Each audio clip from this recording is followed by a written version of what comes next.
Could you state your name and your occupation in World War II? My name was Ray Taylor, and I was a sergeant, and I was in the service for 3.5 years over in China, Burma, and India. Most of the time in India and Burma. Where satellite stations I was building, so the troops and stuff would move up to the Burma Road. We had stations that, put the electricity and all that, so they could move on up the road. That was basically what I did all the time. 3.5 years over there in Burma most of the time. Where were you located in World War II? I was in Burma, India, most of the time. Called CBI, China, Burma, and India. I spent 3.5 years in China and Burma, really. What did you do in China, Burma, and India? I was an electrician, and I was in the Army Engineers, and so that's what we did, build satellite stations for people moving up the roads. They'd have to go. We built probably, in the time we was there, probably 9 different satellite stations. So the people coming up would have stuff to eat and all that. That's basically, no, that was what we did most of the time, building satellite stations. So, what else? We must have lost, I was in H company, probably about 10 in our company, but altogether we probably lost, maybe 100. They're all friends. Everybody, I knew them all. They had different parts of the company, A, B, and C, and I was in H company. So you lose them, and then but it's hard to lose your friends, yourself. I lived there, most of them, with 3.5 years, plus living near the United States before we went over. All right, and did you ever have any issues with your family wanting you to not go to war, or was okay with you staying, or did they all want you to stay home? Oh, no. My mother, there was 3 of us. 2 of us went in the Army and 1 went in the Navy. But my mom and dad, yeah, well, no, just you're only 17 and 18. Christ, it's like you guys right now. You're doing what you think is right. Yeah. So you went in the service. We all enlisted. Everyone, Ken went in the Navy, and I went. Both my brother and I went to the armies. All right. Ominous. All right, and I could run and hide though. What was your most feared moment? Going overseas. Overseas? On a boat. We were. It took us almost 40 days just to get to Bombay, India, because of the submarines and stuff like that. And hell, you never knew. There was, on our ship alone, there was about, I'd say 57,000 troops. And you're always considering, because at times they'd tell us there's submarines in the area. Well, shit, you thought, well, you saw this stuff and you thought, anything, well, this could be it. But we zigzagged, and, all that took, hell, I didn't think we'd ever get there. I thought we was going by pigeons. Did you ever, see a submarine off the side of No, we never did, but they told us there was. And so what we do, instead of going straight, we'd go off another direction trying to avoid it. And we didn't have any escorts at all. We were all by ourselves. It was on the biggest USS General Stewart. A lot of troops aboard. That's not counting Marines. The Marines was probably 100 Marines, and of course the Navy. All right.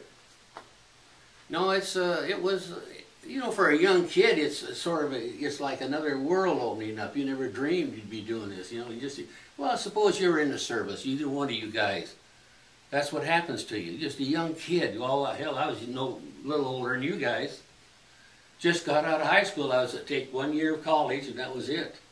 I had to go. Some guy tapped me on the shoulder and said, "Do you want to come?" I said, "Where do you want me to go?" He just took us. So, what was training like to join service? It was basic for everybody, of course, not like you guys. If you're going to join the Marine, it's a hell of a lot more. You go through the same thing, drills, 90% of it's drilling. Yeah. What was the physical aspect of training like? Well, we were all in good, like you, we were all in good shape. We weren't really regular Army guys. In fact, our commanders, none of those guys they were lieutenants and captains stuff, but they weren't regular Army. They were auxiliary Army at that time, so it was easy for those guys, and it was easy for us per se, because actually we didn't have to salute them or anything. Oh, all right. But it's not like regular Army.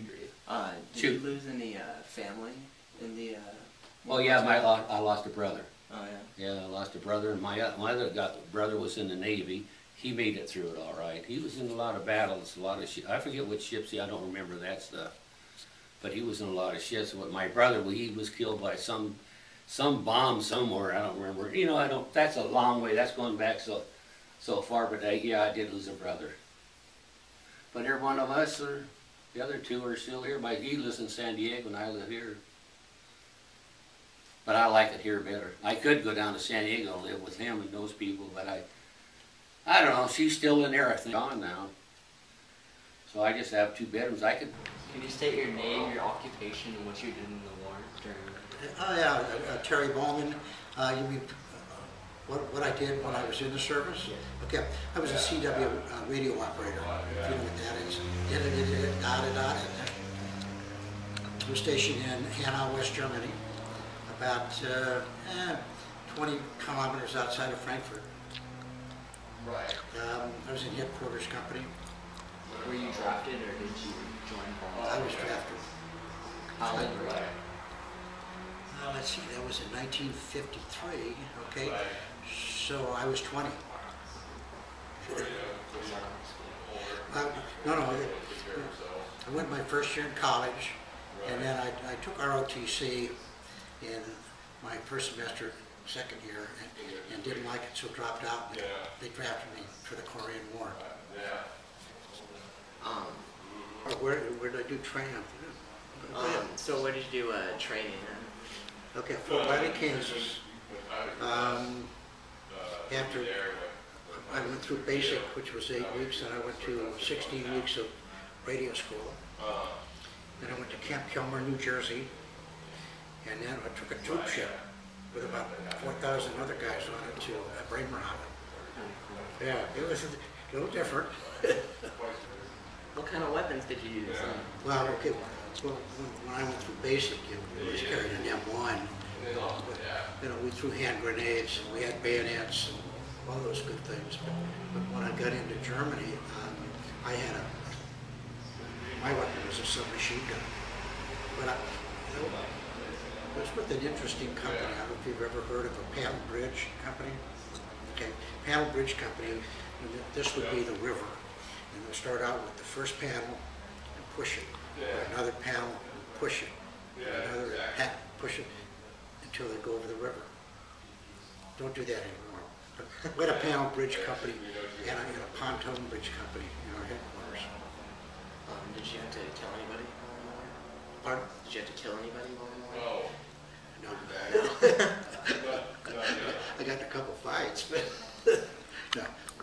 When I got to Europe, the war ended in Korea, so we just kind of hung out, to be honest. Were you married before you were in the service? No, I didn't marry until 5 years after I got out of the service. What did you do in Europe? Well, I was pretty lucky. Okay, we were able to travel a lot. So, you know, I had 30 days every year that I could go someplace. Then you could get 3-day passes. So we went to Paris, and we went to London, and all through Italy, and all through Switzerland. I spent my 30 days having fun. Saw a lot of things. Took a lot of pictures. Went to Berlin. Went to East Germany.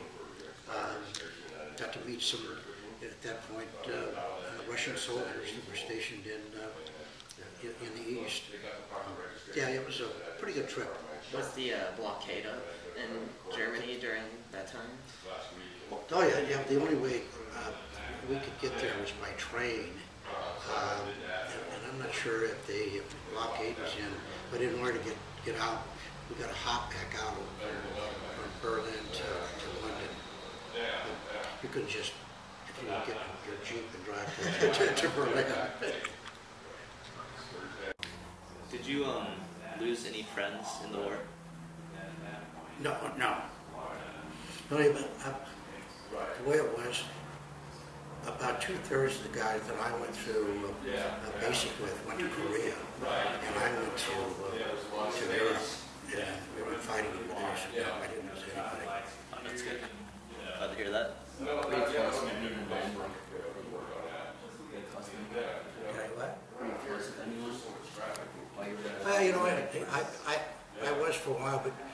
I wasn't overseas with anybody from Omaha. So when I got back to Omaha, everybody else had gone their separate way.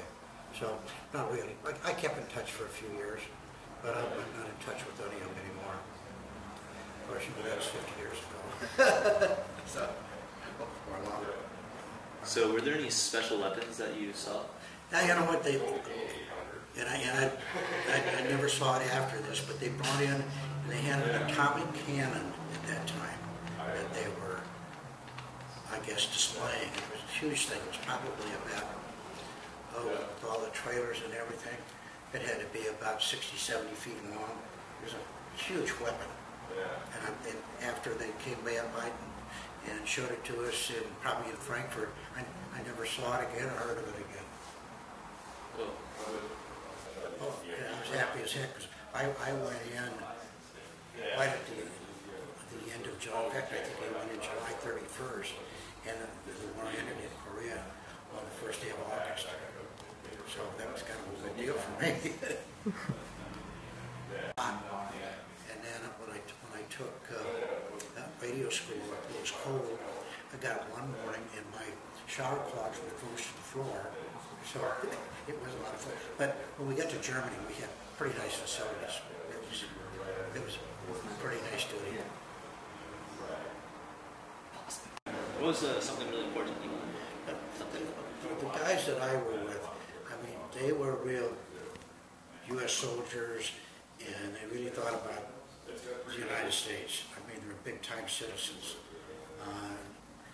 And they were pretty polite to the Germans, even though, you know, the Germans killed a lot of people. But, yeah, it was a pretty good bunch of guys.